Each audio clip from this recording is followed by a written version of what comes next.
Nah, Wahabi gak punya keistimewaan jihad atau penyebaran Islam. Gimana Wahabi? Kata para ulama, orang-orang di luar Ahlus Sunnah wal Jamaah, seperti orang-orang Khawarij. Wahabi ini Khawarij juga, atau orang-orang Mujassimah. Kalau mereka menghunus pedang, kalau mereka angkat senjata, yang dibantai umat Islam, bukan orang kafir. Kalau para ulama Ahlus Sunnah wal Jamaah datang ke Aceh, datang ke Medan, ke Pekanbaru sampai Indonesia Timur, mengislamkan orang kafir. Tapi kalau orang Wahabi keliling kemana-mana mengkafirkan orang Islam. Beda saudara, mengislamkan orang kafir dan mengkafirkan orang Islam ini beda. Jadi Wahabi ini gak punya keistimewaan seperti ini. Mereka kalau menghunus pedang, umat Islam yang dibantai. Saudara dengar yang namanya ISIS. ISIS ini yang dibantai di Syria dan Irak, itu umat Islam Ahlus Sunnah wal Jamaah pulang dari masjid. Mereka berdiri di depan pintu-pintu masjid.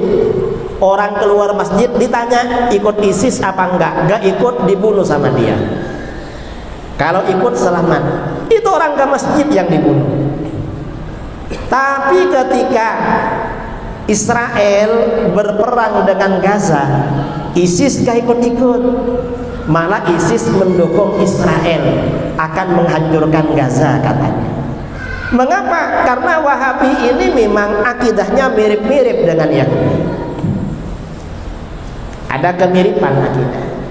Ini masalah perjuangan ya. Jadi perjuangan penyebaran Islam ini, jihad penyebaran Islam ini memang bagian dari keistimewaan Ahlus Sunnah wal Jamaah. Sultan Salahuddin Al-Ayyubi yang dijuluki pahlawan perang salib, yang mengusir tentara salibis dari Palestina, beliau mazhabnya Asy'ari. Nama gurunya, beliau punya guru bernama Muhammad bin Al-Fadl Al-Khabushani. Al-Khabushani ini muridnya Imam Muhammad bin Yahya. Muhammad bin Yahya muridnya Imam Al-Ghazali. Ini pahlawan perang salib. Ya memang Ahlus Sunnah wal Jamaah, dan para pahlawan ini Ahlus Sunnah saudara. Kalau kita ini kaji data-data mereka, pahlawan umat Islam di mana-mana, Ahlus Sunnah wal Jamaah. Ini jihad yang pertama, jihad yang menggunakan pedang, senjata, atau perjuangan penyebaran Islam. Ini memang pemerannya adalah Ahlus Sunnah wal Jamaah. Kalau yang membantai umat Islam Wahabi. Dan bahwa Wahabi ini aliran sesat, ada hadisnya dari baginda Rasulullah SAW. Dalam hadis sahih riwayat Imam Ibnu Hibban dari Hudzaifah bin Al-Yaman radhiyallahu anhu, Rasulullah SAW bersabda, "Innama atakhawwafu alaikum rajulun qara'al Qur'an." Sesungguhnya sesuatu yang aku khawatirkan pada kalian adalah seorang laki-laki yang baca Quran. Membaca Quran ini pasti bagus, tapi ini mengapa Rasulullah mengantisipasi? Hati-hati, nanti ada orang baca Quran. Hatta idza ru'iyat bahjatuhu alai, hingga ketika orang itu kelihatan indah karena Al-Quran. Mengapa indah? Karena Al-Quran. Hafal Quran, suaranya merdu. Kalau menjadi imam, masya Allah. Wasara ridaan lil Islam, dan dia juga menjadi penolong Islam. Kok penolong Islam? Jadi imam, ngajar tahsinul Quran, buka rumah tahfidz Al-Quran, ngajak orang kembali pada agama. Setelah dia indah karena Al-Quran, ghayyarahu ila ma sya'allah. Orang ini merubah ajaran Al-Quran pada apa yang Allah kehendaki. Ajaran Quran dirubah saudara. Fansalakha minhu wa nabadhahu wara'a dhahri. lalu dia melepaskan dirinya dari ajaran Al-Quran, ajaran Quran dia lempar, dia buang jauh-jauh ke belakang. Fasa'a ila jarihi bisayf, lalu dia serang tetangganya dengan pedang, dibunuh tetangganya. Waramahu bisyirki, dan dia tuduh tetangganya syirik. Mengapa tetangganya dituduh syirik? Dia merubah ajaran Al-Quran, mensyirikkan tawassul, tabarruk, istighatsah. Dasarnya mana? Ajaran Al-Quran dirubah oleh dia. Karena tetangga-tetangganya disyirikkan, dibantai oleh dia. Siapa ini? Ini adalah orang Wahabi, Salafi Wahabi. Jadi bukan keistimewaan, karenanya hati-hati. Orang Qur'annya bagus, hati-hati, khawatir bukan ahlus sunnah wal jamaah. Kalau ahlus sunnah ini ya walaupun bagus ya tetap ahlus sunnah. Tapi hati-hati. Saya bulan Agustus kemarin ceramah di Bima, salah satu pondok pesantren. Sebelum ceramah, kiainya bilang, "Kiai, pondok pesantren kami ini kalau malam Jumat membaca maulid, ya Nabi salam alaika. Tetangga sebelah kami ini gak mau maulid Kiai, karena tiap malam Jumat kami baca maulid, tiap malam Jumat kami dapat kiriman batu bata melayang dari sana ke sini." Dilempar batu bata, saudara. Setelah ceramah saya sampaikan, beruntung tetangga saudara cuma punya batu bata. Coba tetangga saudara punya bom atau punya mercon lempar, mungkin saudara dibom. Mengapa? Ini ada hadisnya bahwa Wahabi ini mensyirikkan orang, merubah ajaran Quran. Qurannya memang bagus, rajin ke masjid memang. Ada hadisnya, merubah ajaran Quran, mengkafirkan orang, ini aliran sesat. Karenanya hati-hati saudara, di akhir zaman ini aliran sesat tampilannya kadang agamis. Mengapa agamis? Qurannya bagus, punya rumah tahfidz, rajin ke masjid, ngajak orang ke masjid, tapi apa? Dia mensyirikkan umat Islam, mensyirikkan orang lain. Ini ciri-ciri ajaran Wahabi yang diingatkan oleh baginda Rasulullah SAW. Nah, ini yang pertama. Yang kedua, ya, kata para ulama, jihad di jalan Allah itu ada dua. Ada jihad dengan perjuangan, peperangan, penyebaran Islam, dan ini memang pemerannya adalah ahlus sunnah wal jamaah. Ada jihad dengan ilmu, membela ajaran Islam pakai ilmu, mengarang kitab, berdebat atau apapun. Ini siapa? Ini yang melakukan juga para ulama ahlus sunnah wal jamaah. Para ulama kita ini saudara, ini sangat lihai berdebat dengan Kristen, punya kemampuan ilmu kristologi yang luar biasa. Imam Ghazali seorang kristologi, beliau seorang kristolog, punya kitab Ar-Raddul Jamil ala ilahiyati Isa bi syarihil Injil. Imam Ghazali punya kitab isinya membantah ketuhanan Yesus. Kristolog beliau. Ini Imam Ghazali. Di India kira-kira 150 tahun yang lalu, di India ini ada profesor Kristen, ada orang Kristen dari Inggris dikirim ke India, dan orang Kristen ini hafal Quran, pandai bahasa Arab. Akhirnya apa? Karena ini hafal Quran, pandai bahasa Arab, berhasil mengkristenkan banyak orang. Dia mengarang kitab berjudul Mizanul Haq, timbangan kebenaran. Yang dibenarkan adalah Kristen. Akhirnya apa? Setelah kitab ini menyebar, Profesor Kristen, orang Kristen yang hafal Al-Quran dari Inggris ini ditantang debat oleh salah seorang ulama Ahlus Sunnah, Syekh Rahmatullah bin Khalilur Rahman Al-Hindi Al-Qironawi. Debat pertama, ternyata apa? Syekh Rahmatullah ini berhasil membuktikan kebenaran Islam berdasarkan ayat-ayat yang ada di Bible. Ternyata beliau menguasai isinya kitab Taurat dan Injil, yang bahasa Inggris, bahasa Belanda, bahasa Perancis menguasai. Sampai Profesor Van der ini kalah.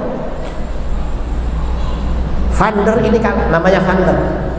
Setelah kalah perdebatan sesi kedua, dia gak mau datang saudara.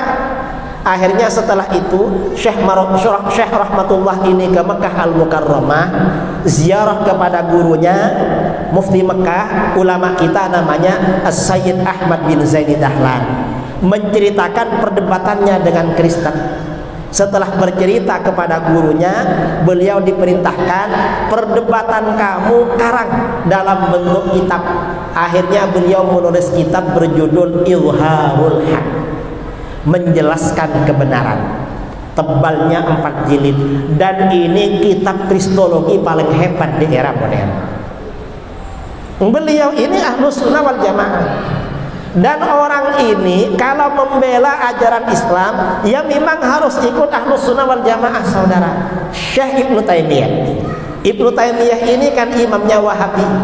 Ketika beliau ini membantah Kristen, beliau punya kitab namanya Al-Jawabus Sahih.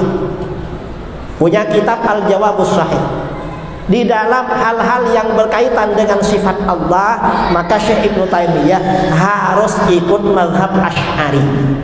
Ayat-ayat Al-Quran ditakwil semua oleh beliau. Mengapa? Kalau gak ditakwil kalah debat dengan Kristen. Di kitabnya Al-Jawabus Sahih. Ini Syekh Ibnu Taimiyah. Nah, ini artinya apa? Memang keistimewaan terbesar Ahlus Sunnah wal Jamaah diantaranya adalah pertama, jihad di jalan Allah, baik jihad dengan senjata, peperangan, penyebaran Islam, atau pembelaan Islam dengan ilmu pengetahuan. Ini keistimewaan memang. Ini satu. Kemudian dua, saya sebutkan dua aja ya. Setelah ini kita isi dengan sesi tanya jawab. Yang kedua apa? Keistimewaan Ahlus Sunnah wal Jamaah. Ahlus Sunnah wal Jamaah ini saudara menjadi rujukan semua aliran dalam berbagai bidang ilmu pengetahuan agama. Semua aliran dalam Islam kalau ingin pandai belajar ilmu pengetahuan agama, maka harus mempelajari kitab-kitab Ahlus Sunnah wal Jamaah. Dan ini memang sesuai dengan hadis sahih riwayat Al-Khatib Al-Baghdadi. Rasulullah SAW bersabda, "Yahmilu hadzal ilma min kulli khalafin uduluhu yanfuna anhu tahrifal ghalin wa intihalal mubtilin wa ta'wilal jahilin." Ilmu agama ini akan selalu dibawa, selalu disebarkan, dipikul, diusung dari setiap generasi oleh golongan terbaik. Golongan terbaik yang akan membawa ilmu agama dari generasi ke generasi. Generasi terbaik ini akan menghabiskan distorsi orang-orang yang ekstrim, kemudian takwilan orang-orang bodoh, dan pemalsuan orang-orang yang bermaksud jahat. Berdasarkan hadis ini, kata para ulama, bisa ditarik satu kesimpulan. Rasulullah bersabda, ilmu agama ini akan disampaikan oleh golongan terbaik. Golongan ini yang akan selalu menjaga keorisinalan, menjaga kemurnian ajaran agama dari masa ke masa. Pertanyaannya, golongan mana yang selalu menjaga kemurnian dan orisinalitas ajaran agama? Asy'ariyah, Maturidiyah. Hampir semua ilmu pengetahuan, ilmu fikih mazhabul arba'ah. Fikih ini ya rata-rata Asy'ariyah, Maturidiyah. Ilmu tafsir, para ulama yang ngarang kitab-kitab tafsir rata-rata Ahlus Sunnah wal Jamaah yang menyebar luas. Ilmu hadis, mayoritas ahli hadis 90% ahli hadis ini mazhabnya Asy'ari. 90%. Jangankan ahli hadis, ahli nahwu saudara. Orang Wahabi di Saudi Arabia kalau belajar ilmu nahwu tingkat dasar yang diajarkan kitab Jurmiyah. Karenanya ulama-ulama Wahabi menulis syarah-syarah kitab Jurmiyah. Yang ngarang siapa? Kitab Jurmiyah ini Imam Ibnu Ajrum, orangnya sufi, mazhabnya Maliki, orangnya subuh. Yang ngarang disyirik-syirikkan sama Wahabi, kitabnya diajarkan menjadi kurikulum. Ini Wahabi. Kalau tingkat tinggi, tingkat atas di Saudi Arabia, ilmu nahwu yang diajarkan apa? Kitab Alfiyah Ibnu Malik. Itu biasanya di dayah-dayah di Aceh ada pelajaran Alfiyah Ibnu Malik, atau pondok-pondok di Jawa Alfiyah Ibnu Malik. Entah kalau di Riau ada apa enggak, mungkin dulu-dulunya ada. Ini Alfiyah. Yang ngarang siapa? Ibnu Malik ini mazhabnya Asy'ari. Ibnu Malik ini oleh Wahabi disyirik-syirikkan, tapi kitabnya diajarkan. Orang Wahabi kalau buka kajian rutin di masjid-masjid di Saudi, kitabnya apa? Kitab yang dipakai itu kitab Riyadhus Shalihin, karangan Imam Nawawi. Imam Nawawi ini orangnya suka maulid, orangnya sufi, suka tawassul. Pengarangnya disyirik-syirikkan, tapi kitabnya diajarkan. Nah, ini artinya apa saudara? Orang yang mensyirikkan kita butuh sama ilmu para ulama kita. Kalau mereka gak mempelajari ilmu para ulama kita, Ahlus Sunnah wal Jamaah, ya mereka gak punya ilmu. Ini termasuk bagian dari keistimewaan golongan Ahlus Sunnah wal Jamaah. Dan banyak saudara, keistimewaan Ahlus Sunnah wal Jamaah ini kalau diterangkan banyak sekali. Karena kita ini malam Jumat, kita tabligh akbar. Kalau kita ini tabligh akbarnya ini hanya ceramah monolog dari saya, ini kurang interaktif. Ada baiknya kita pakai sesi tanya jawab. Pertanyaan bisa tertulis, dicatat, atau bisa juga secara langsung. Kira-kira gimana? Langsung apa tertulis? Dua-dua boleh ya. Jadi waktu saya kembalikan kepada MC untuk memandu jalannya tanya jawab. Dari saya kurang lebihnya mohon maaf. Assalamualaikum warahmatullahi wabarakatuh.